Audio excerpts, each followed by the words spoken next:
Hey everybody, and welcome back to Crochet College, or if this is your first time, welcome. My name is Mia, and in today's video we are going to be going over this shiny happy cotton yarn which was purchased from Wool and the Gang. I ordered this yarn as a part of a larger order, and I did a whole unboxing video for it. So if you'd like to see a little bit more about what this company has to offer, I will leave a link to that video in the description box down below. So this is a 100% cotton yarn. In this ball, I have 100 grams and 155 yards of yarn. It's a pretty dense feeling ball, and it's not the biggest cotton ball of yarn that I've ever purchased, but it's not the smallest either. From what I've noticed on the Wool and the Gang website, they really work to create a sustainable brand, which speaks to me, and that's why I was inclined to purchase this yarn. This yarn was made in Peru, and it's in the color True Blood Red. This yarn does not have a crochet hook recommendation for the gauge or for a hook size, and what I noticed on their website is that Wool and the Gang tends to be more of a knitter present brand. So they do have some crochet things like patterns and kits, but it's mostly knitting.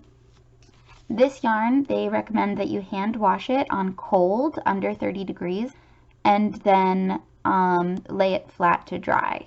Do not tumble wash, do not tumble dry, and do not iron.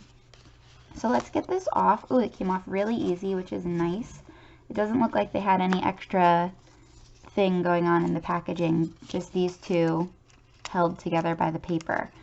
That is something I noticed with Wool and the Gang, is they're very conscious of their packaging. They didn't use any extra plastic when I ordered it, and even here they don't have any tape or anything. It's just the paper holding the paper together. So I like to be a center puller. Let's see how this goes. Alright, so for center pulling, it's not too bad. Not the best, it's probably easier to go around it or even just reball it, but it did work.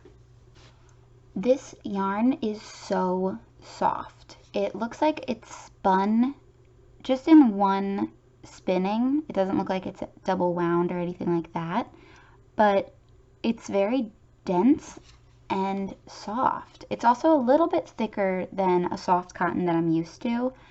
And I like that. I like that I feel like I can get something a little bit stronger or a little bit heavier out of this, where cotton tends to be such a light fiber.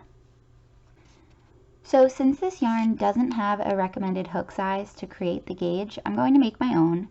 And I'm going to use a 3.5mm crochet hook because I think that'll give me the stitch definition that I'll probably use when working with this yarn.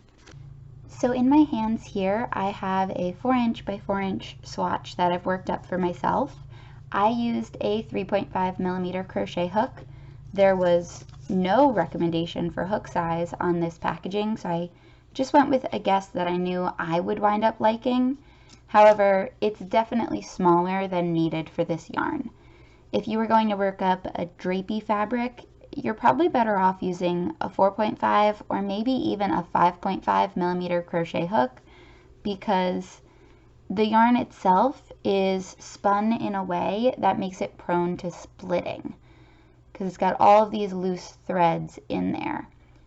So if you're using a smaller hook like I do, and I'm used to this because I always use a smaller hook than I should, you're more likely to pick up some of those threads by mistake. All in all, I really do like this yarn. I love how dense it is, but also soft. I do like that it already feels like something comfortable on my skin.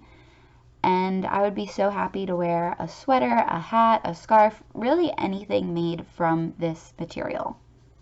Because of how much I like it, I am going to give this yarn a 9 out of 10. It is very soft, versatile, and something that is going to become a staple in my yarn stash. If you enjoyed this video, please remember to leave a like and subscribe to my channel so you'll be one of the first to know when I come out with a new video, tutorial, or pattern. As always, thank you guys for crocheting with me, and I hope you have an amazing rest of your day.